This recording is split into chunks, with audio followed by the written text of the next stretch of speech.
Natasha, and you're listening to Tea Tales and Tomes, where we are living our favorite lives, talking books and drinking hot beverages. So grab your cuppa and let's talk books. Before we dive into today's episode, I have the sweetest news to share. A huge congratulations to my podcast editor, Timothy Wiggle, and his lovely wife, Santishka, on the birth of their beautiful baby girl, Mira. We're so thrilled to welcome her into the Tea Tales and Tomes family. I personally can't wait to share my favorite baby books with this little milk guzzler. And bookish friends, speaking of babies, if you've just welcomed a little one or know someone who has, don't forget to check out episodes 1 through 3. I talk all about curating shelves in that first year, reading to infants, and using books to build beautiful bonds with our tiny humans. Have you grabbed your hot drink yet? Let's get into today's episode. So we're just coming off the back of our July or winter holidays here in South Africa, which, if your kids attend traditional schools, for us meant about 3 glorious weeks of no packed schedules. Just plenty of time for adventures, sleeping in, chilling out, and doing anything we wanted without worrying about homework, sports, those music exams, or swimming lessons. So this year, we decided to theme our holiday A Time for Science, and it was a blast. We did experiments, we visited local museums and parks, baked up a storm because baking is a science, right? And of course, read a ton of books. If you're curious, check out episodes 9 and 10, which inspired our science-filled break. And don't forget to subscribe because we have lined up an episode all about the best science narratives that will get your little one thinking like Einstein. But I digress. Back to the halls and the coolest bookish thing. So my eldest, Kai, he's 8, was asked by his amazing teacher, Miss Glock, to send a photo of himself reading during the break. Why? Because she themed the current school term the magic of books. She wants to line the classroom walls with photos of all her kids reading. How brilliant is that? So Miss Glock is the real deal, bookish friends. She's already filled the kids' minds with wonderful stories, not only of her travels, she's just got back this year from Egypt and then Turkey, but also amazing reads. So Kai told me that she started reading The Enchanted Wood by Enid Blyton in class, and he was so into it that he asked me for my treasured copy so that he could finish it at home. Now, full honesty, we kind of forgot about sending the photo until the very last minute. But one thing we did do during the holidays was document our reading in the most fun way. And that's what brings me to today's episode. So this episode is all about creating a book club culture at home and documenting books we read in surprisingly awesome ways to show our children that books and reading goes beyond their red bricked walls of a classroom. I guess you're picturing something that sounds hella boring, suspiciously like schoolwork, and wondering if I, Natasha, am just sugarcoating homework with an Earl Grey scented podcast episode. Or maybe you think I've got 2 perfect little book dragons who spend all day reading, writing, and begging for more homework, right? Wrong. The truth is, you couldn't be further off. So last year, we joined the Jonathan Ball Publishers Kids Book Club, and it was a wonderful experience, in theory. Free books to read and opportunities for the kids to share their thoughts. But here's the thing. If my kids didn't like a particular book, getting them to read it, let alone review it, was like pulling teeth. A complete nightmare for me because we had an obligation to post a review. But sometimes they were just not into it. And honestly, I couldn't bring myself to fake enthusiasm for books that were sometimes at best average and at worst D and F territory. That did not finish in book speak. So no, my kids aren't just lounging around and discussing symbolism in middle grade fiction while skipping happily past the PlayStation. Come on, guys, they're typical kids. And I get it. Book reviews and book clubs don't exactly scream fun.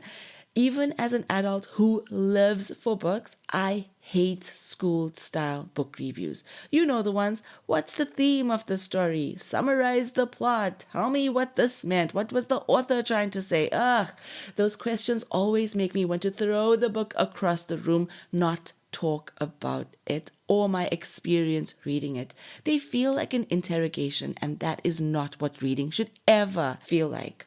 But that doesn't mean I don't love talking about books. In fact, my favorite book chats have happened over coffee with friends, and I'm sure that this is the case for you as well. When, you're sitting there, a lovely drink in hand, sometimes it may be friends, sometimes it may be strangers, the conversation just flows naturally. What are you reading right now? Oh, wait, you've got to read this book I just finished.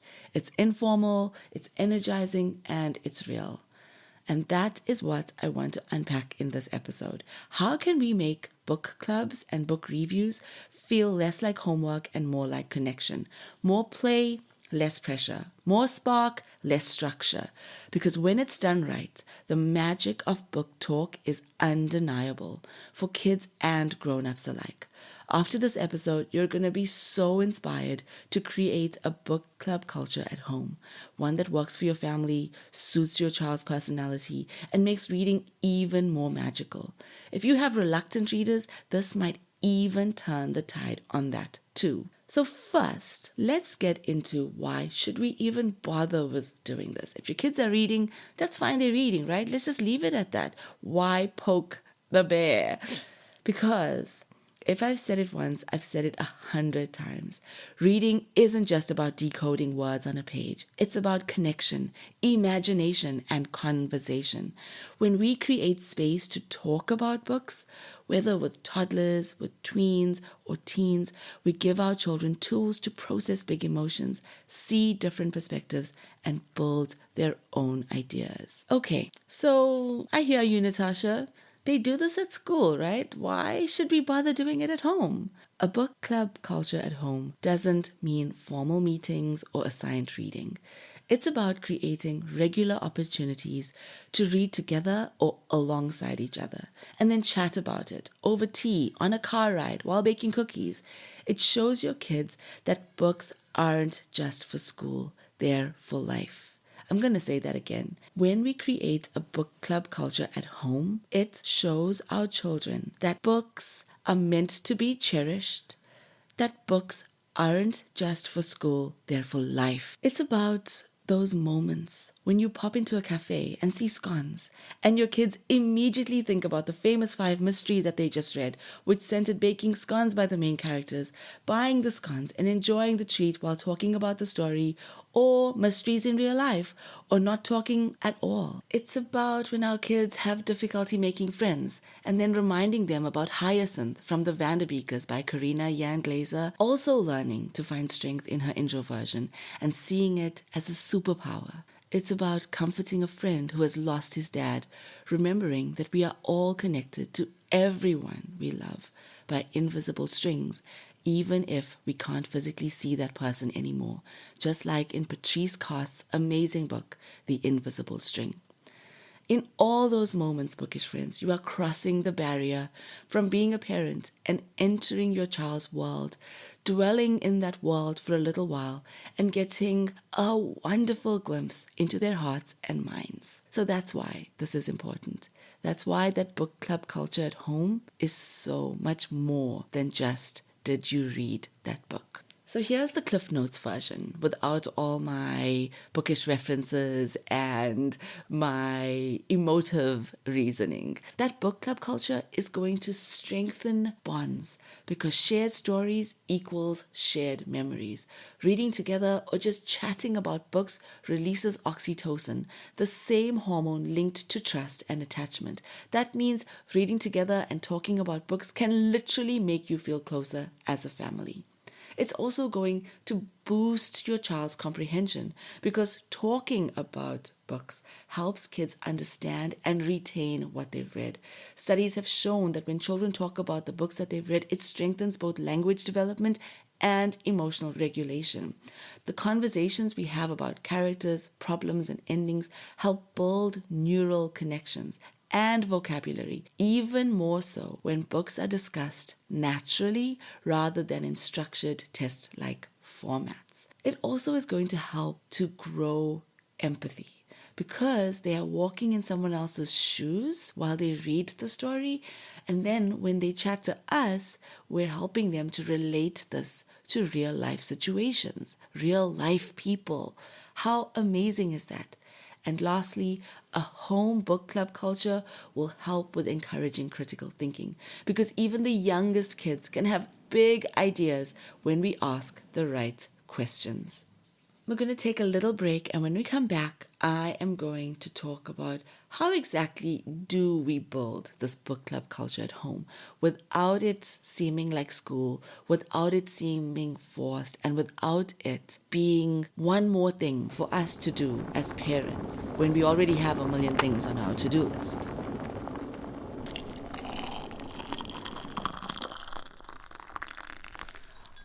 Okay, welcome back, bookish friends. So I touched briefly about building a book club culture at home and why it's important, and maybe a little bit on how to do it. Do it over tea, do it over coffee, over scones, etc. But what would this actually look like? Firstly, I'm not talking about rigid schedules and intense literary debates. Unless, of course, that's your vibe, then you know what? You go for it. I'm not here to judge.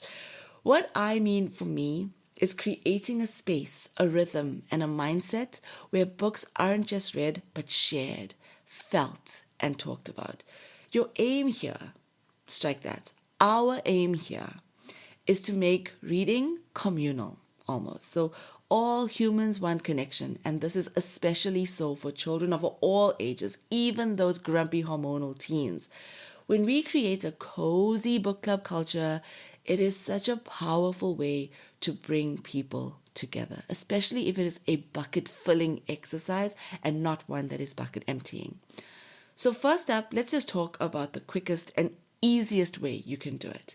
No planning, low effort, all the gains, none of the drama. I've done this so many times, especially in those times which happen very often when life gets really hectic or really heavy or filled with those zesty lemons, and I start to feel like we're all at each other's throats and everything and everyone is full of rough edges and there's a bit of distance among us.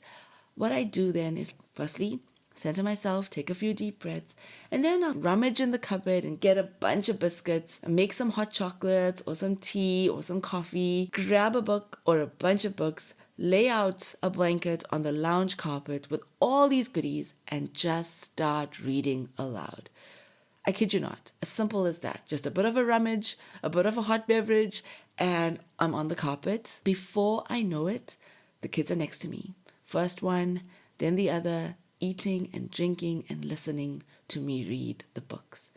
After a while, we are all in a beautiful bubble of words and connection, and those rough edges have gone. They feel so much softer. If I have more time and if I feel up to it, baking is after all my happy place, I might bake some crunchies or brownies, and you will watch how the smell of the baked goodies is going to bring everyone out of their miserable attitudes. Lay it out. Again, hot beverages, start a book. This is the perfect time for me and my family to actually start a chapter book, because usually after baking, I feel very fulfilled. So then I'll be like, okay, I'm going to start a new chapter book. And starting it means that they're now interested, especially if it's a really great one. And we will get to an episode where I talk about the best chapter books for kids of all ages. And if you have no time, just popcorn. I tell you, treats and books and mom on the floor reading is always a winner. It's so strange. I will be all alone 1 minute, reading to an empty room, and then suddenly everyone is huddled next to me like moths to a flame. And if that's not magic, I don't know what is. So that's the easiest way. If you want something more planned, more regular, here are a few other things you can do. And these are all things that I have tried and I have tested and they have worked. So trust me when I say that nothing I mention here is going to create drama in your life.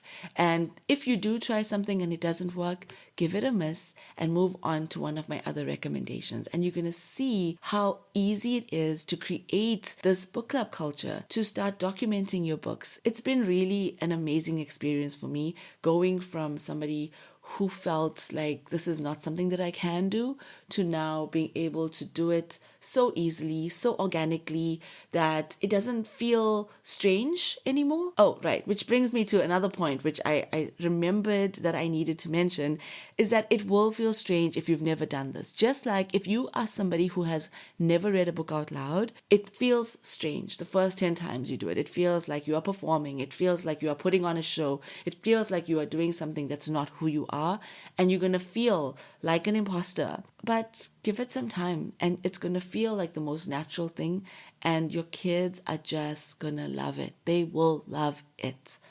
Okay, so let's go on to now the more planned, the more regular, scheduled kind of things. Still not schoolish. So make it a ritual. Pick a day of the week, or even just pick a day of the month if a weekly thing is too much. Do it monthly, when everyone will curl up with a snack and chats about a book, whether it's one that you've read together, where all of you have read together, or different ones you've enjoyed. Mark it on the calendar and keep it light and fun so that it is something that everyone is looking forward to, not something that's going to be super cringy. Something that you can also do to make it super special is to go on a coffee date with your child to talk about the books that they've read. So this can also be part of those rituals. So find a ritual that will work in your family. So for me, I don't do very well with schedule. So it's very difficult for me to say every Friday I'm going to do this with Kai or with Jazz, or we're going to do this as a family. And if I don't do it, I'm going to feel like a bad mom. I'll never ever say I'm going to meet you every Friday and we're going to talk, we're going to have a coffee date. So what works for me is if there's ever a time, and there often will be, there'll be at least 2 or 3 times in the month where if I'm picking up Kai from school, we will have a little bit of time. We will literally pop over to a nearby coffee shop and I'll just casually mention a book as we're walking there and grabbing our hot drinks. I'll mention a book that I am reading and what I think about it. So I'll be like, I just started this book and it's called Everything You'll Ever Need is in the Library. This is an actual story. And I'll be like, it's really slow and I'm not sure whether I'm going to carry on reading it. And then Kai will then ask me 100 questions about the book. Why am I saying this? What is it about? And we'll start talking about it. And then suddenly we start talking about something that he has read recently or is currently reading or that we have read together. And I'll talk about what I felt about it or what he felt about it. And I tell you, it's just amazing. It's so natural. I'm pretty sure that even if I do sneak in some of those bookish questions that I kind of want to get in his mind and get embedded in his mind, which I'm going to talk about later on in this podcast, things that make your little reader a better reader when they're actually reading those books, things that they're going to start to look at or look for when they're reading a book. But I'm going to come to that. Sorry, I'm jumping all over the place because this makes me so excited. I tell you, we do this quite often because, like I said, sometimes we will have that little bit of time and a little bit of extra cash to just go down to the coffee shop. And it's so nice because in addition to us talking about the books, this is when Kai will open up about something that happened at school because it may tangentially relate to something that we are talking about or an interesting idea that he has had. And then I get to be so immersed in this conversation, in his ideas, that it really is an amazing bonding experience that even though in a way I've kind of contrived that it's going to happen because I know that when I picked him up, I'm going to have this coffee date. And I think at this stage, because it's happened often enough, that he knows it's going to happen too. But we both love it. We know it's not school. We know we enjoy it. And we're also getting to spend that time together. Now with Jazz, we also have those times where it's just us, just Jazz and I, one-on-one time. I will always have my tablet with me because for Jazz, he's much younger than Kai, 2 years younger than Kai. And I find that as much as he would love to just talk about books, he really needs to be able to show me the book as he's talking. So I'll have my tablet there so that we can quickly do that. We can go and have a look at the book and have a look at the book covers or have a look at something interesting, an interesting fact that he found out in the book. So it may be different for different age groups, for your older teens, that coffee club date with mom and dad alone will be so special. And it will be way more than a book club chat because your teen is going to feel seen by you, firstly, because you are showing an interest in something that they read, but you're also not just interrogating them. You're also sharing something from you. You're sharing something you read or something that happened to you that you're relating to a book. So it has to be a two-way thing. It can't be you coming in there as a teacher saying, okay, so tell me about this book. Tell me what the themes were. Tell me who you thought was your favorite character and why. You're coming in there as a friend. You're coming in there as a fellow book connoisseur. And that is where the magic lies. That is where the magic of a home book club culture lies. All right, so let's move on from that one. Another one, number 2, make it a challenge. So if you have kids that enjoy challenges and competitions, this is an excellent way to get them to read more. So at the start of the year or of a long school break, sit with your kids and set out a bookish challenge. Involve them in it so that they really take ownership of it, but guide the process so that it is meaningful to them and to you. So the challenge could be around number of books, or it could be the number of books as well as the diversity of books, with you suggesting some of the books that they read. And this is also a really great way for you to get your kids reading a little bit different to what they normally read. And if you've got competitive kids who enjoy a challenge, they're going to read those other books. And in that way, you are opening their mind to this wonderful world of books, which sometimes our kids can have serious blinkers on about what they like. Nope, I am only going to read Diary of a Wimpy Kid, or I will only read Harry Potter. But there are amazing and better books out there, but if we do recommend those books, they're not going to touch that book with a 10-foot pole. So a challenge like this, with you suggesting 1 or 2 books out of the bigger set of books, is really great. And there could be a prize at the end of it, like a trip to a favorite hangout spot, doing a fun activity together, visiting a bookshop, or having a coffee date, or something relevant to your family, but not too extravagant. And there can even be mini prizes, depending on how long the challenge is, so that you can keep the momentum going. So I never do annual challenges with my kids because I personally find it too overwhelming. So instead I focus on either a term challenge, sometimes even just a weekend challenge. With my littlest, it can even be a day challenge. Okay, you're going to read these 3 books out loud, and then if you do finish, we're going to have a bubble bath at the end. So I hope you can see how flexible your challenge can be and how you can tailor it to the needs and wants of your family, of your little home book club. In a short bit, I'll go a little bit more into this tailoring, but let's move to the next tip in creating a book club culture at home. I think we're on to number 3. I need to be better with keeping track of my numbering, but I know you'll forgive me because book people really are the best people. So let's call it number 3, and number 3 is all about respect.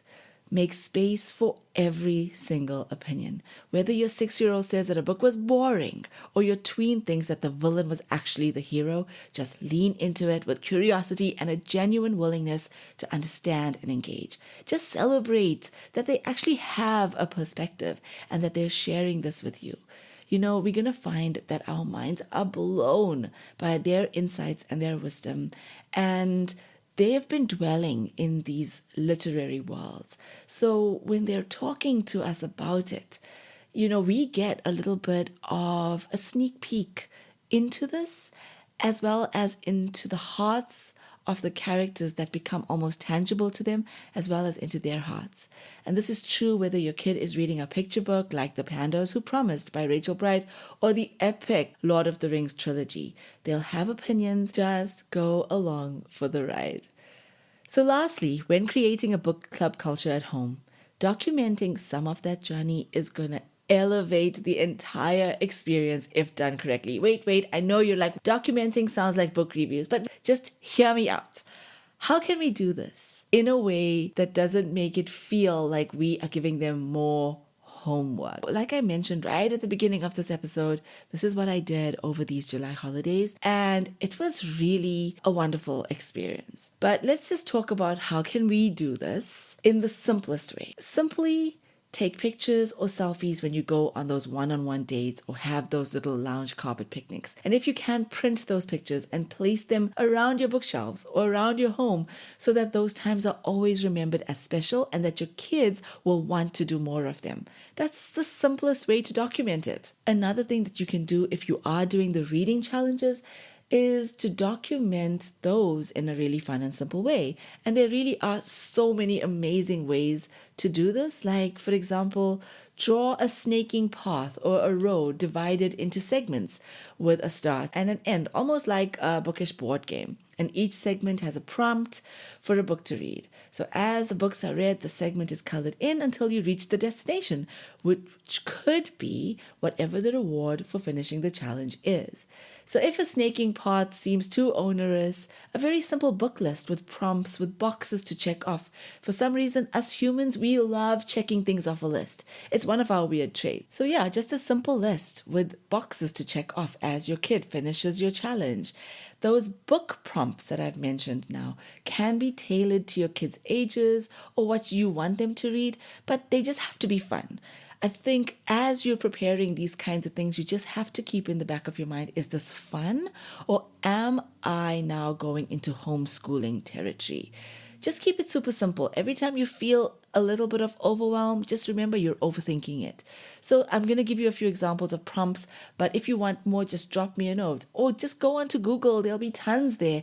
Take what works for you and chuck the rest. So some of the ones that we've used, which you're going to see on the blog post: read a book with a red cover. Read a book that is nonfiction. Read a book that you think looks boring. Read a book that mom or dad read when they were little. Read a book with a number in the title. Read a book that has a title that's only one word. I can go on and on. So you can see here, it's not saying read J.K. Rowling. It's not saying finish 20,000 books over the school year. It's actually just making it fun. Imagine scouring bookshelves, going into a library and looking for a book that has a red cover that also appeals to you. Super open-ended, it's super fun, and it's not going to feel like you are running a little dictatorship in your home. I've already posted what this might look like at Tea Tales and Tomes on Instagram as well as on the blog post, because sometimes a visual really does help. So please do go check it out after you've listened to this episode. Another quick and easy way to document challenges or to track the number of books is to give kids a bookmark with rectangular blocks printed on it or actual bookshelves printed in black and white, and have them color those blocks in as they read books throughout the year or month or whatever your stipulated time frame is. I even do this for myself. It's actually just a really fun thing. All you need is some crayons or felt pens, some color pencils, and here you have a bookmark. So it's really, really practical, and you're busy doing something at the end. So it's a way of checking boxes, but in a really, really fun way. Lastly, about documenting it, review the book, but make it fun. Documenting books you've read doesn't have to feel like homework. In fact, it really shouldn't. It really should not feel like homework. I've tried a few ways to get the kids interested in noting what they're reading, even creating their own story graph or Goodreads accounts, and nothing has really taken off, except for what I'm going to mention now. It's been a real trial and error exercise for me, and I truly found something that has worked so brilliantly. For me, what was it? It was pairing drawing and book club with a book review that looked different and made the kids want to finish their books because it was really exciting to complete the review after. Again, the full details are going to be on the blog post because this is something you have to see to fully understand. But in a nutshell, I created different book report templates for Kai and Jazz. So let me try and explain this to you.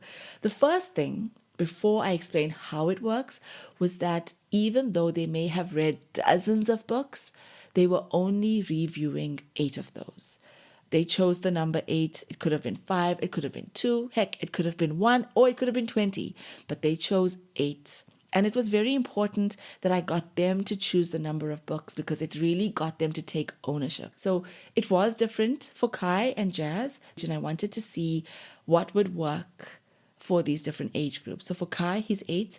His book report was what I now have termed a book report envelope accordion. It wasn't my original idea. I wish I could take credit for it. It was another Instagram or Bookstagram user. I think it's called Little Happy Learners, but I might be wrong.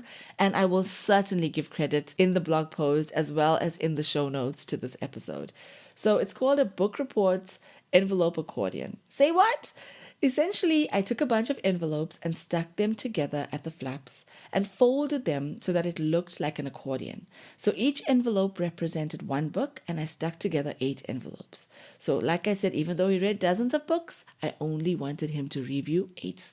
The ones that he chose were completely up to him. It's kind of hard to explain how they were stuck. So again, I'm going to refer you to the Instagram post and to the blog post. And inside each of the envelopes was a folded A4 sheet, which had a few questions about the book, but nothing interrogatory or too difficult. It included things like book author and title, the genre, rating, so what he felt about the book, just in terms of emojis, whether the book reminded him of anything in his real life, what he felt the main idea for the book was, and his favorite character or anything that he wants to remember from the book. Just really, really simple. The coolest part of this whole exercise was that on the outside of the envelope, he could draw anything that made him think of the book. The cover, a character, a scene, anything he wanted. Now, why this was cool, let me tell you something about my kid. He does not enjoy drawing. He really doesn't. In fact, he feels very insecure about it because both Keegan and I are quite good at drawing, especially my husband, Keegan. Very, very good at drawing. So he feels a little bit insecure for some reason. But when this was kind of given to him as a very open-ended thing that he could now take ownership of, it allowed him to start to see himself as the illustrator. And I also told him that we will go online and we will look at art tutorials. Our favorite is Art for Kids Hub on YouTube, which is a dad, and he will just show you step by step how to draw. So we use so many videos on how to draw a troll, how to draw a rocket ship. It was amazing. And at the end of it, you have a product. You have a small and compact product, which is filled with remarkable insight about the books, because there's a little bit of questioning, there's a little bit of review, you're thinking a little bit more deeply, but then you're also using a much more creative side when you're drawing. And having a product is something that a child really loves. So do I, actually. Having something that's really tangible, that you can hold. He took it to school. He showed it to Miss Glock. He ended up getting a well done badge for it, which was also amazing for him. It just really worked out. And I hope that you do go check out the blog post or the Insta reels that I've posted about it, because it was life-changing for us. For Jazz, it was a little bit more different. For Jazz, I created a pie chart. So the pie chart had 8 lift the flaps. So one paper stuck on another one, glued only on the edges so that I could cut out the pie and fold back the flaps. Similarly to Kai, he also had to draw. We similarly used Art for Kids Hub. It was also only 8 books that he chose.